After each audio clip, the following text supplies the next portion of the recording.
Hi, Tracy from the Wildlife Garden. I thought I'd give you an update on the caterpillars. We still have 3 large whites, I think they are. There may be a small white, I'm not sure, but they're munching away on fresh cabbage that I put in this morning. I'm not sure if you can see in the bottom corner there are cocoons. There's 1, 2, 3, 4 cocoons there. Then we've got 5. At the back on the net there's 2 more, 6, not very clear, but 7. And then there's one dangling just behind my hand, but you can't see it very well. 8. I think that's 8. Yeah, 8. So hopefully we'll get 11 cocoons. Some are on the, I'm a bit concerned about the ones that are laying at the bottom, because I thought cocoons needed to hang. I'm hoping it doesn't damage their wings, but yeah, so we'll have to wait and see. But yeah, there's going to be up to 11 in there, so they're doing really well. I also showed you the nest I found in the ivy yesterday from the tree that had fallen down in the storm, and said how well it was good to see that there was no plastic. Well, I've been up the garden this morning. I'll show you the tree. We've done, well, my husband worked hard cutting some of it off last night, but I've spotted a nest this morning, so I'll show you what's in that nest. Well, you can see it's a lot clearer. We can get back up to the top of the garden quite easily, which means watering some of the plants up here is easier. I have to water the rhubarb, and I do try and water my oak tree as that's in a pot. But this is all that's left now of the elder tree. You can see the absolute tangle of ivy. It's an incredible plant. Look at it. I mean, it literally is devoured. Hi, sorry, blackbird. I'm just going to show them your nest, or one of the nests I found. Well, along here, my husband spotted a big spider in it last night, and I think it's gone into this hole, big black spider. But then I spotted this bit of blue thread, and then I realised it was another nest. It's at an angle. It's got like plastic sheeting in it, blue thread,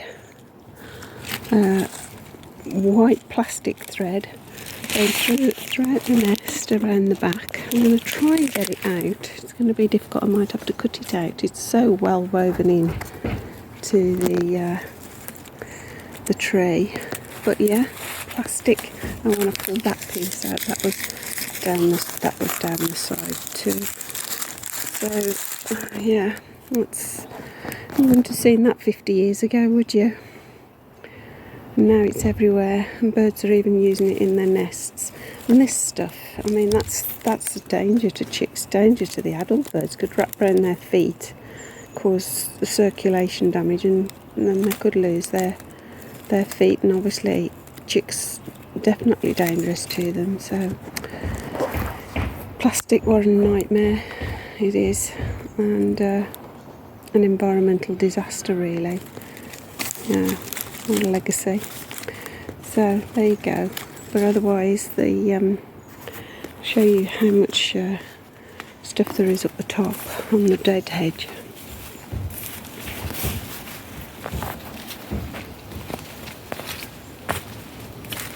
I'm on the dead hedge now. I'm 5'2", which is about to this plant here. Right, now about to that plant there, and then it goes on up to there, so it must be about 7, getting on for 7 foot high now, this hedge. But it's absolute great for wildlife. But you can see all the ivy now. It's all on this side too. It's not touching my neighbour's fence. I make sure it doesn't touch anything, the same as the neighbour's shed at the bottom. They've got like a great big brick sheddy thing, but there is a gap. Doesn't go against the wall, you can see behind it.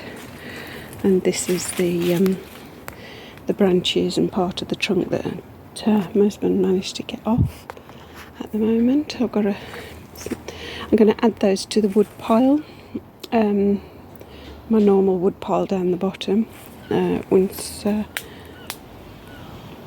Once all the nettles and the blackberries have died back, I'll add it to that pile.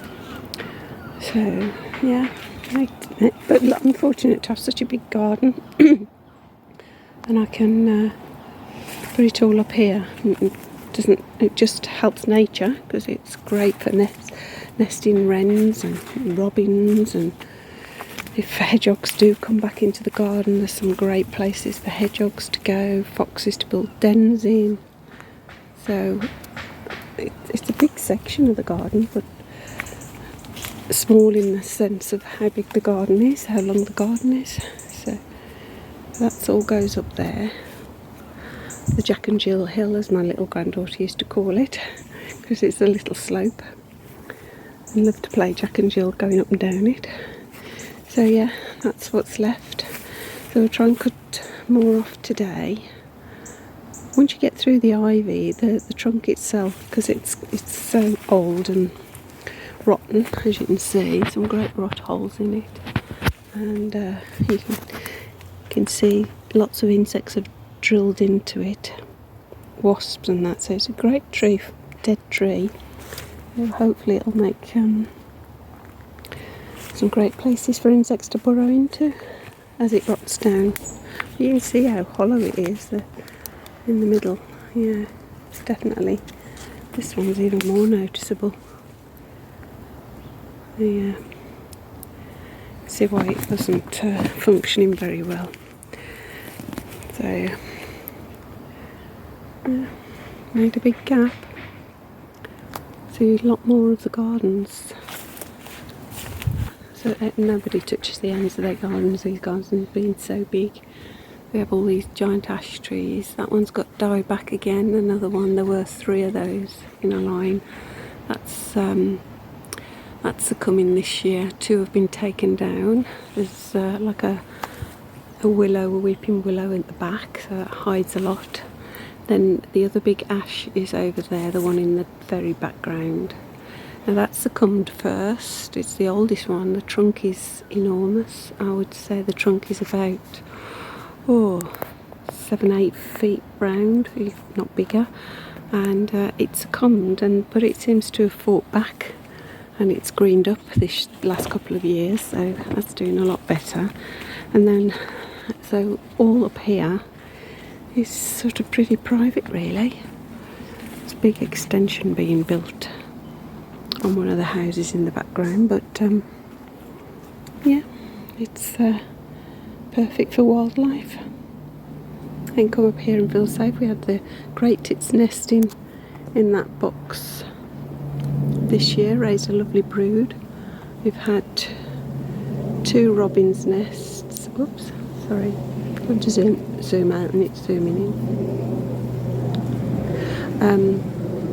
2 robins' nests in this elder that's come down. 2 blackbirds' nests. We've had wrens nesting. So the garden is great for birds to nest in. But yeah, it's beginning to feel a lot like autumn now. Very melancholy feel to the garden as it all begins to shut down. I even had to water the garden last night. We've had no rain now for about a month. No substantial rain, I should say.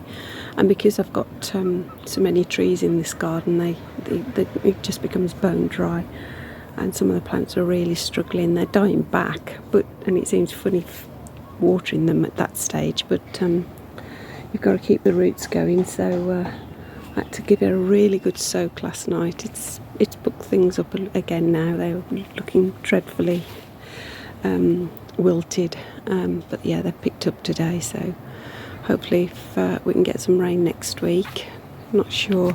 There's an and an ahhing about whether we're going to have a heat wave or whether we're going to have mixed weather, so it's a wait and see. Need to tackle this rose again. I chopped all the top off. Look at it, sprouting again. I think that's my job today. Alright, my car's in for MOT, so fingers crossed that gets through.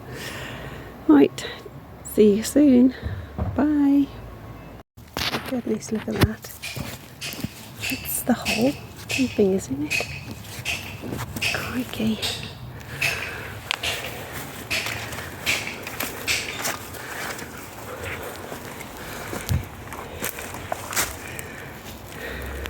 Goodness.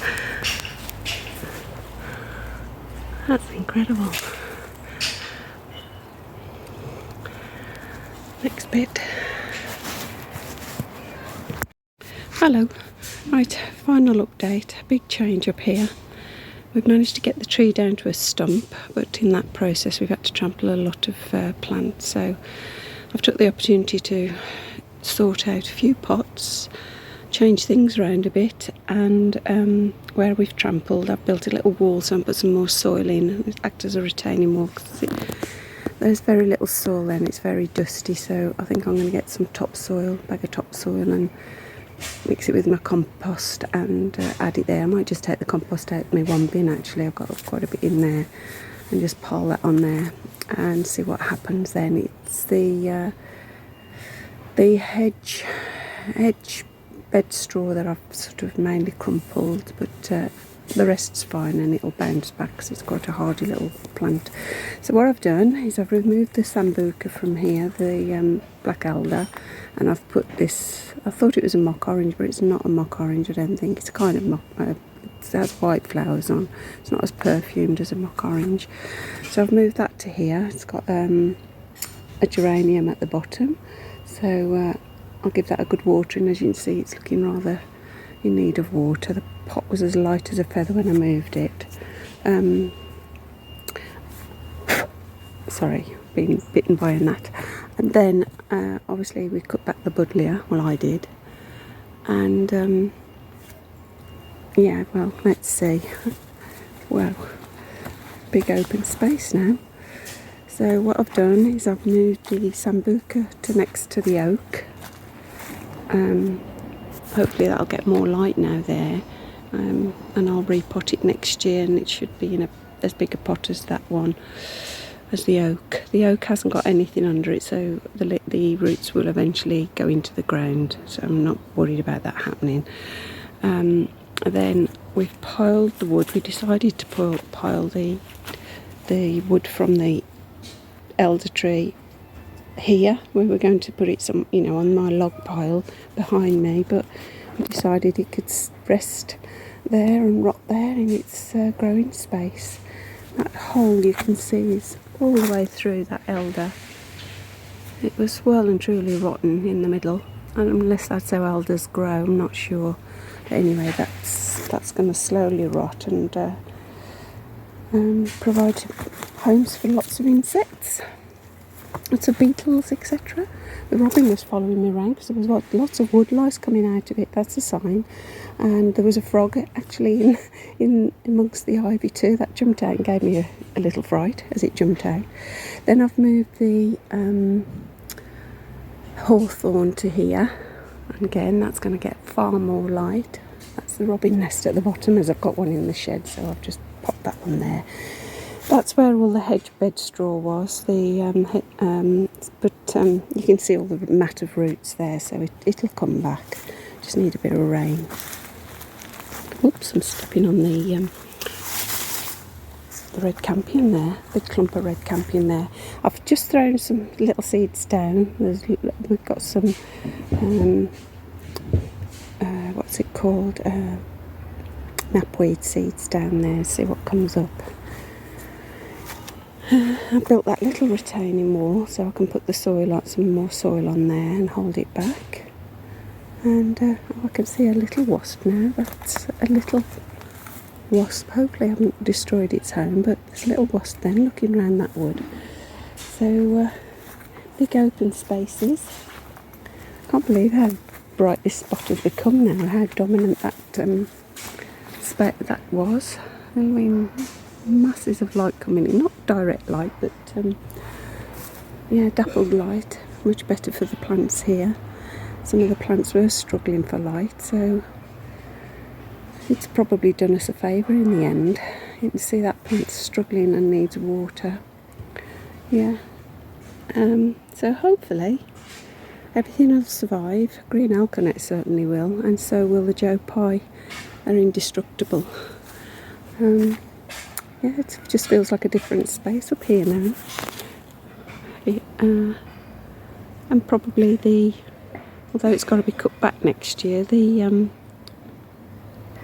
clematis will get more light at the back as well, because it's all the leaves are on the north facing side, so hopefully this side will leaf up a bit and we can have a good display before I cut that back and replace the arch in April, May, sometime like that. Just keep looking at all those apples.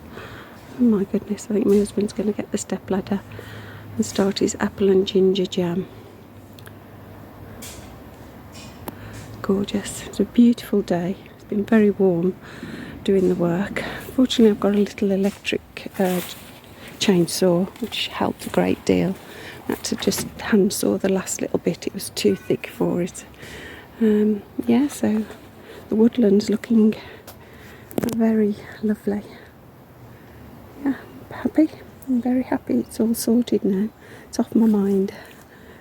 So I can get to the plants up here and water them easily.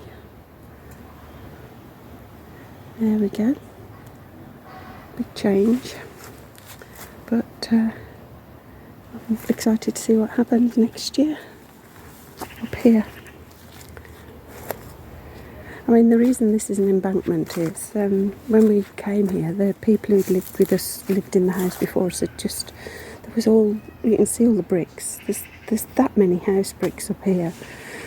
You dig and you just hit bricks and rubble, all those bricks there, look, dug out. It's just bricks everywhere.